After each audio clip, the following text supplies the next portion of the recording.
वेद व्यास जी की पत्नी का नाम है अरणिका और उनके गर्भ में 12 साल तक सुखदेव स्वामी अपनी मां के गर्भ में रहे। जब वेद व्यास जी ने सुना कि अरणिका के गर्भ से वेद ध्वनि हो रही है तो कहा, बेटा बाहर निकल आओ। अंदर से आवाज आई कि संसार की माया हमें जकड़ लेगी। भगवान को बुला करके लाए हैं वेद व्यास जी, और भगवान ने सुखदेव स्वामी से कहा कि मेरी माया तुम्हें नहीं व्याप्त होगी। तब सुखदेव स्वामी अपनी मां के गर्भ से पैदा हुए, प्रकट हुए, और जैसे गर्भ से निकले तुरंत जंगल का रास्ता पकड़ लिया उन्होंने। ऐसे योगीश्वर भगवान सुखदेव स्वामी को हम प्रणाम करते हैं। अब हम लोग चल रहे हैं इस भारत के भूमि में, खासकर उत्तर प्रदेश के सीतापुर जनपद में एक जंगल है। उस जंगल का नाम है नैमिषारण्य। अपने जीवन में व्यक्ति को एक बार नैमिषारण्य जरूर जाना चाहिए, और वहां के चक्र तीर्थ में उस जल से व्यक्ति को स्नान भी करना चाहिए। नैमिषारण्य की भूमि बड़ी पवित्र भूमि है। वहां बैठे हैं सूत जी और शौनक आदि 88,000 महात्मा वहां एक दीर्घकालीन सत्र चला रहे हैं यज्ञ और सत्संग का। वो यज्ञ करते हैं और मौका लगता है तो वहां करके सूत जी महाराज से सत्संग करते हैं। श्लोक देखना भागवत जी का।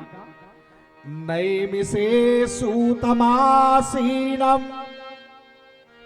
अभिवाद्य महामतिम कथामृत रसास्वाद कुशला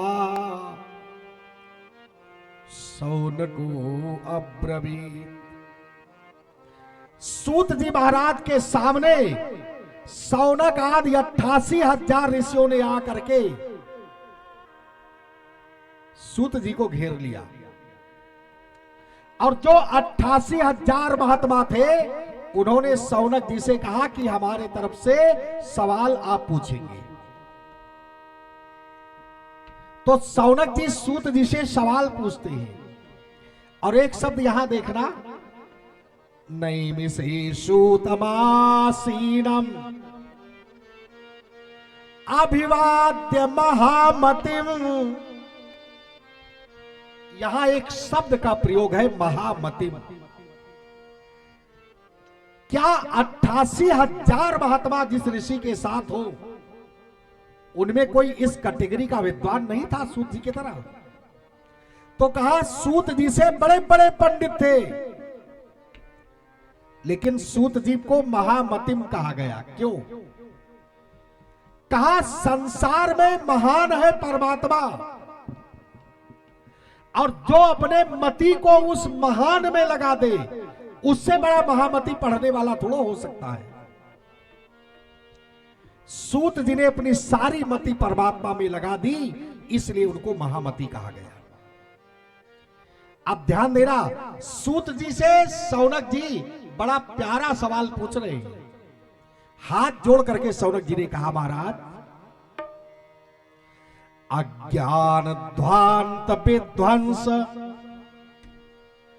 कोटि सूर्य समप्रभा सूताख्या ही कथासारम मम कर्ण रसायनम। महाराज जी, आप जैसे बहुत गाढ़ा अंधकार हो और भगवान भास्कर जैसे उदय होते हैं अंधकार समाप्त हो जाता है, उसी प्रकार से आप इतने बड़े निष्णात विद्वान हैं कि आप हमारे अज्ञानता के अंधकार को तो दूर करने में सक्षम हैं। महाराज, मैं कथा सुनना चाहता हूं, और कैसी कथा सुनना चाहता हूं? कहा मम कर्ण रसायनम। रसायन कहते हैं दवा को। महाराज, ये संसार का परपंच करते करते मेरा कान भट गया है। और आप जो बोलेंगे वो मेरे कानों के लिए औषधि होगी, दवा होगी, दवा। और कथा ऐसी सुनाना कि बहुत राजा रानी सेठ सेठानी की कथा नहीं चाहिए। फिर तो कहा भक्ति ज्ञान विरागा तो विवेको वर्धते महान। महाराज जी कथा ऐसी सुनाइए कि कथा सुन करके भगवान से भक्ति हो, मुझे ज्ञान पैदा हो और मुझे वैराग्य भी आए और विवेको वर्धते महान, मेरा विवेक भी जागृत हो जाए। और महाराज माया मोह निरासश्च, ये संसार की जो मोह माया है इससे छुट्टी कैसे मिले। ये बेटी है, ये बेटा है, ये पति है, ये पत्नी है और है कोई किसी का नहीं। ध्यान देना, 4 दिन गायब हो करके देख लीजिए, ये आपका नाम लेना भूल जाएंगे। महाराज ऐसी कथा सुनाइए। सूत जी बड़े बड़े ध्यान से श्रवण कर रहे हैं। सूत जी ने कहा सौनक जी, आप जैसे संतों के हृदय में कथा सुनने की बड़ी प्रीति है, ये मैं देख रहा हूं। और कथा किसको अच्छी लगती है जानते हैं?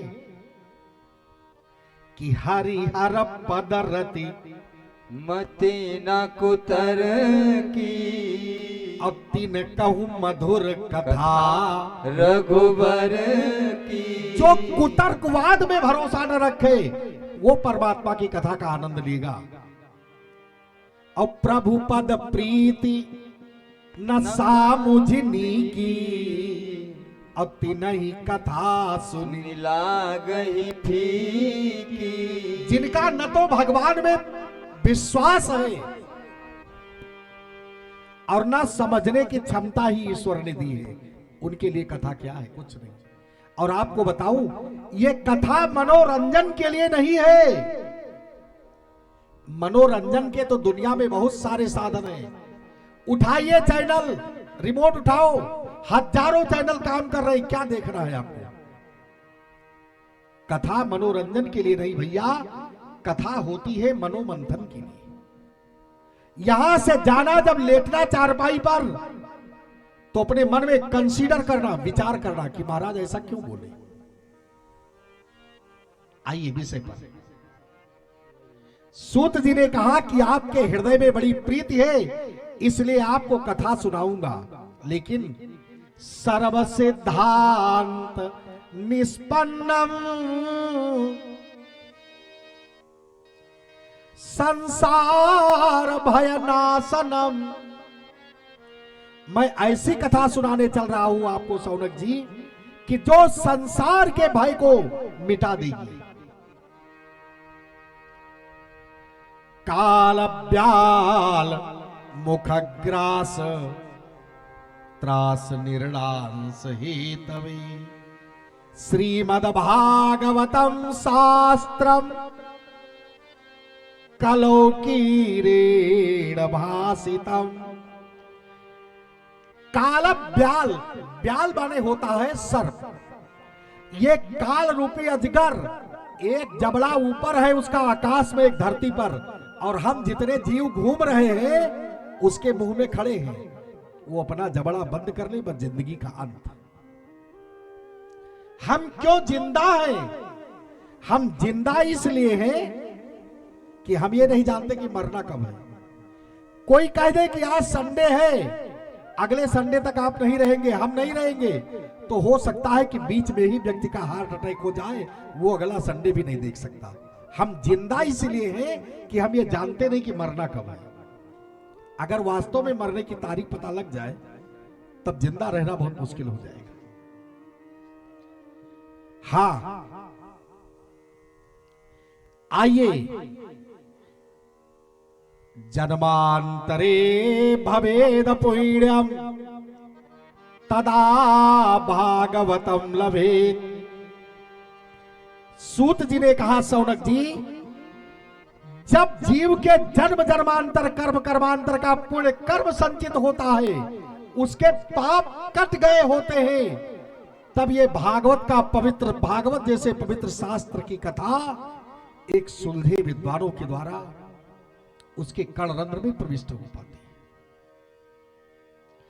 है। ये कथा एक बार महात्मा नारद जी ने सनकादिक महात्माओं से सुना।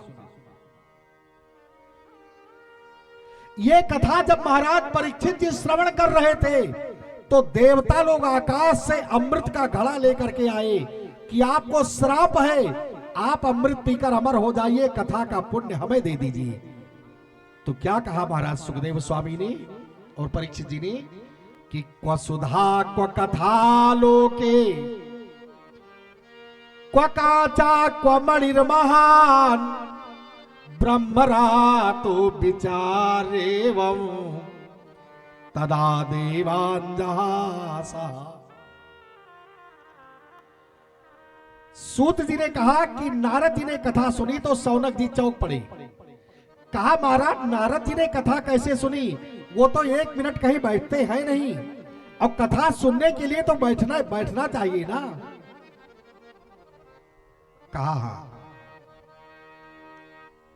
कहा एक बार महात्मा नारद जी इसी कलयुग में आए टहलने के लिए, और एक बात आपको मैं बता दूं, समझा दूं,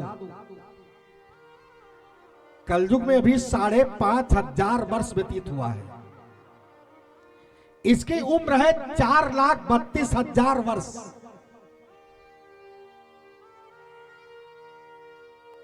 और ये कथा सुखदेव स्वामी ने महाराज परीक्षित जी को कब श्रवण कराई है, जब कलिकाल में 30 साल बीता था तब। और कहां श्रवण कराया? सुकताल में। यह स्थान दिल्ली और मुजफ्फरपुर के बीच में, मुजफ्फरनगर के बीच में है। वो पतित पावनी गंगा के किनारे सुकताल में कथा सुने हैं महाराज परीक्षित जी सुखदेव स्वामी से।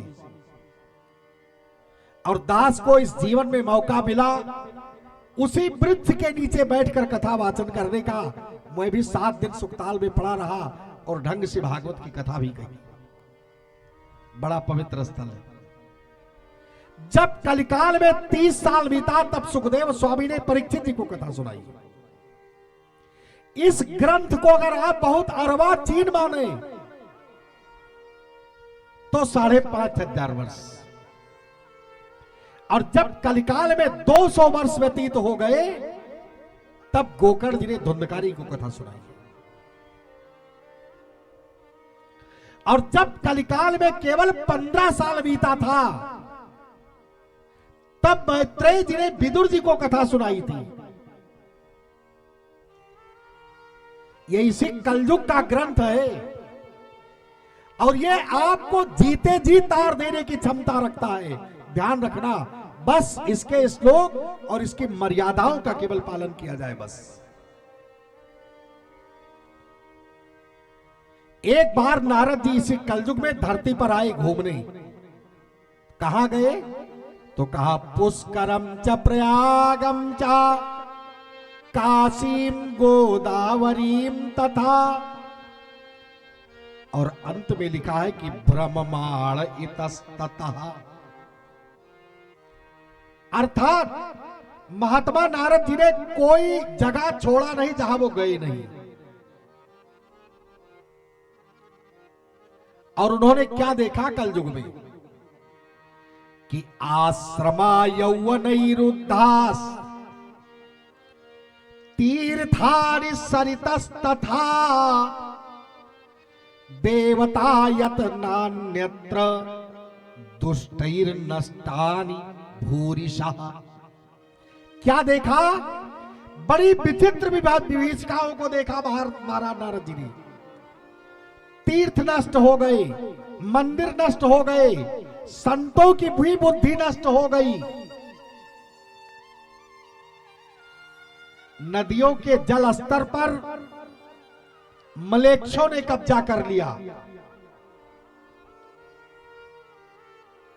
आश्रमों में स्त्रियां हैं, नाम है ब्रह्मचारी बाबा, बेटे 5 बार टहल रहे हैं। नाम है विरक्तानंद और दुनिया भर की संपत्ति वही पड़ी है। तपसी धनवंत दरिद्र ग्रही कलि कौतुक तात न जात कही। जिनको 4 बेटियों का ब्याह करना है उनके पास पैसा नहीं, और जो अपने आप को कलयुग में तपसी कर ली कह लिए, दुनिया की सारी संपत्ति उन्हीं के पास पड़ी है। और नारद जी ने क्या देखा कि तरुणी प्रभुता के श्याल को बुद्धिदायका कन्या विक्रियणो लोभात दंपति नाम च कलकनम। नारद जी ने और क्या देखा, हर घर घर जाकर देखा, हर घर की मालिक स्त्री है। और कैसी स्त्रियां मालिक है, तो कहा तरुणी, जब तक वो जवान है तब तक उनका कहना घर में चलता है, और अगर बुढ़ापा हो गई तो शायद कदर करने के लिए यह संसार अब तैयार नहीं है। और क्या देखा, श्याल को बुद्धिदायका, कोई काम करना होगा तो अपने घर में अपने परिवार में काका चाचा दादा पिता से राय नहीं लेंगे लोग। कलिकाल में बुद्धि कौन बताएगा, कहा सालको बुद्धिदायका। अब साले जो कहेंगे जीजा वही करेंगे, ये कलिकाल का प्रभाव है। भगवान ने द्वापर के अंत में देखा कि कलयुग में लोग साले का ही कहना मानेंगे, तो अर्जुन के साले बन करके उनको गीता का उपदेश कर दिया। क्योंकि हर व्यक्ति जीजा है, हर साला है, तो अगर उपदेश देना हो तो इस तरह से दो। और एक बात कहने में कोई संकोच नहीं, वृंदावन की एक कहावत है, घर बिगाड़े आरो, दीवार बिगाड़े आरो और घर बिगाड़े सारो। एक दीवार खींचो, ज्यादा अलमारी निकाल दोगे दीवार कमजोर पड़ जाएगी। और एक संयुक्त परिवार में अगर साले साहब का आगमन ज्यादा होगा तो परिवार टूटने में ज्यादा टाइम नहीं लगेगा। ये डॉक्टर रघुपत त्रिपाठी जी नहीं, श्रीमद् भागवत बोल रही है। महाभारत में एक ही साला था, मैं उसका नाम नहीं लेना चाहता, लेकिन कितना बड़ा कांड हुआ, पूरा महाभारत तैयार है। जब कन्या विक्रियणो लोभात, ऐसे ऐसे लालची कलिकाल में पैदा होंगे, बेटी बेच लेने में संकोच नहीं करेंगे, समाज में उदाहरण आ चुके हैं। और दंपति नाम च कलकनम, जब कलकन माने झगड़ा, जब पति पत्नी भी आपस में गाली गलौज करें तब समझ लेना कि कलिकाल पूरी तरह से हावी है। हाँ, इससे बचने का उपाय अगर है तो जानते हो क्या है, एक चीज है, क्या, सत्संग। गोस्वामी जी कहते हैं मानस में, बिनु सत्संग विवेक न होई, बिनु सत्संग विवेक न होई, राम कृपा बिनु सुलभ न सोई, राम कृपा बिनु सुलभ न सोई, बिनु सत्संग विवेक न होई, बिनु सत्संग विवेक न होई, आवत यही सर अति कठिनाई, आवत यही सर अति कठिनाई, राम कृपा बिनु आई न जाई, राम कृपा बिनु आई न जाई, राम कृपा बिनु आई न जाई, राम कृपा बिनु आई न जाई। महात्मा नारद जी सनकादिक को बता रहे हैं, सूत जी सौनक जी को बता रहे हैं कि नारद जी घूमते घूमते आए वृंदावन में। यामुनम तटमापन्नो यत्र लीला हरैरभूत। जब वृंदावन में आए तो देखा एक जगह एक 16 साल की बड़ी सुंदर और बड़ी पवित्र नायिका बैठी हुई है, एक स्त्री बैठी है, और उसके पास में दो 80-80 साल के वृद्ध लेटे हुए हैं। तमामों स्त्रियां बैठी हैं और वो रो रही है। जब महात्मा जी उधर से निकले तो उस स्त्री ने आवाज लगाया, क्या कहा? भूभो साधो क्षणम तिष्ठ मच्चिंता पिनाशय। हे महाराज, आप रुक जाइए, रुक जाओ महाराज जी। दर्शनम तव लोकस्य सर्वथा अघहरम परम। आपका दर्शन संसार में बड़े बड़े पापों को काट डालता है महाराज। और एक बात कहूं, संत और विद्वानों का दर्शन जल्दी तुम्हें नहीं मिलेगा। और मिलेगा कब? जब भगवान की बड़ी कृपा होगी आप पर, तब ये भेंट आपसे होगी। आपके घर पर रिश्तेदार नातेदार तो आते जाते रहेंगे, लेकिन कोई संत पहुंच जाए, कोई विद्वान पहुंच जाए, ये भगवान की कृपा मानना, अन्यथा बिनु हरि कृपा मिले ही नहीं सकता। नारद जी रुक गए। नारद जी जब रुक गए, गए उस महिला के पास और कहा, देवी बद देवी सविस्तारम स्वस्य दुखस्य कारणम। बेटी, तुम्हारे आंखों में आंसू, तुम रो क्यों रही हो? बताओ, तुम किसकी बेटी हो? यहां क्यों बैठी हो और रो क्यों रही हो? उस स्त्री ने जवाब दिया, बड़ा प्यारा जवाब है, एक एक वाक्य समझते रहिए। उस स्त्री ने महात्मा नारद जी से कहा, महाराज जी, अहम भक्ति ख्याता इमो में तनयो मतो ज्ञान वैराग्य नामानो काल योगी न जर्जरो। महाराज जी, मेरा नाम भक्ति है। आपने पूछा मैं किसकी बेटी हूं? उत्पन्ना द्रविड़े साहम वृद्धिम कर्नाटके गता क्वचिन क्वचिन महाराष्ट्रे गुर्जरे जीर्णताम गता। लेकिन वृंदावनम पुनः प्राप्य नवीनेव स्वरूपिणी। स्वामी जी, मेरा नाम भक्ति है और ये दोनों बुढ़े मेरे बेटे हैं, इनका नाम ज्ञान वैराग्य है। नारद जी ने कहा, नारायण, मां 16 साल की और बेटे वृद्ध, कहा यही तो कलयुग है। महाराज जी, मैं पैदा हुई हूं दक्षिण भारत में, मैं बड़ी हुई कर्नाटका में, लेकिन जब मैं वृंदावन आई तो मैं जवान हो गई। क्यों? क्योंकि यहां भगवान श्री कृष्ण के प्रति लोगों की भक्ति और निष्ठा जिंदा है। लेकिन मेरे बेटे बुजुर्ग हो गए, क्योंकि कलिकाल में न किसी को ज्ञान चाहिए और न किसी को वैराग्य चाहिए। थोड़ी मोड़ी लोग भक्ति कर लेते हैं। और एक बात आपसे कहूं, इस भारत का विभाजन अगर दो खंडों में आप कीजिए तो एक उत्तर भारत और एक दक्षिण भारत।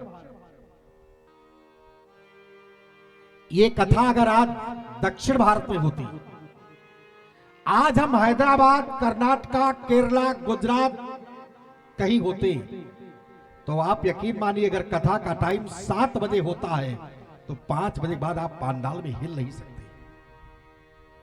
क्यों? क्योंकि भक्ति का जन्म दक्षिण भारत में है और 788 में आदि गुरु शंकराचार्य जी का जन्म केरला में होता है।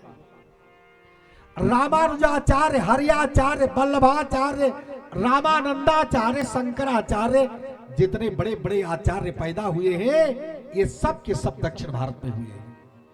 इंडियन हिस्ट्री गवाह है एक महान आचार्य का जन्म उत्तर भारत में नहीं। मैं धन्यवाद देता हूं दक्षिण भारत को, जहां भक्ति पैदा हुई और जहां बड़े बड़े आचार्य पैदा हुए। लेकिन उत्तर भारतीयों मायूस मत होना, यह भागवत सामने रखा हुआ है। इस भागवत में भगवान के 24 अवतार की कथा लिखी है। भक्त तो दक्षिण भारत में पैदा हुए, लेकिन भगवान ने 24 अवतार लिए हैं और वो 24 के 24 अवतार भगवान के उत्तर भारत के धरती पर है। भगवान का एक भी अवतार दक्षिण भारत में नहीं हुआ। भक्ति देवी ने दर्शन किया संत का और कहा महाराज मेरे दोनों पुत्रों को आप जीवित कर दीजिए, मेरे दोनों पुत्रों को जिंदा कर दीजिए। नारद जी ने क्या किया? वेद वेदांत गोसैश्च गीता पाठे प्रबोधितम। वेद वेदांत गीता सबका पाठ किया। भक्ति के पुत्र उठते तो है लेकिन फिर गिर जाते हैं। आकाशवाणी हुई है महात्मा नारद, अगर भक्ति के पुत्र को जीवित करना चाहते हैं तो आप जाकर के सत्कर्म कीजिए। नारद जी बड़े चक्कर में, अभी सत्कर्म नहीं हुआ। अब सत्कर्म क्या है? संत सब चित्त है और कहा देवी मैं तुम्हारा कल्याण करूंगा। और कवियों ने बड़ी सुंदर लाइनें दी है, थोड़ा सा आनंद लीजिए। संतन के संग लागी रे तेरी अच्छी बनेगी, संतन के संग लाग रे तेरी अच्छी बनेगी, संतन के संग लाग रे तेरी अच्छी बनेगी, अच्छी बनेगी तेरी बड़ी बनेगी, अच्छी बनेगी तेरी बिगड़ी बनेगी, अच्छी बनेगी तेरी बिगड़ी बनेगी, अच्छी बनेगी तेरी बिगड़ी बनेगी, संतन के संग लागी रे हरि बोल तेरी अच्छी बनेगी, संतन के संग लाग रे तेरी अच्छी बनेगी।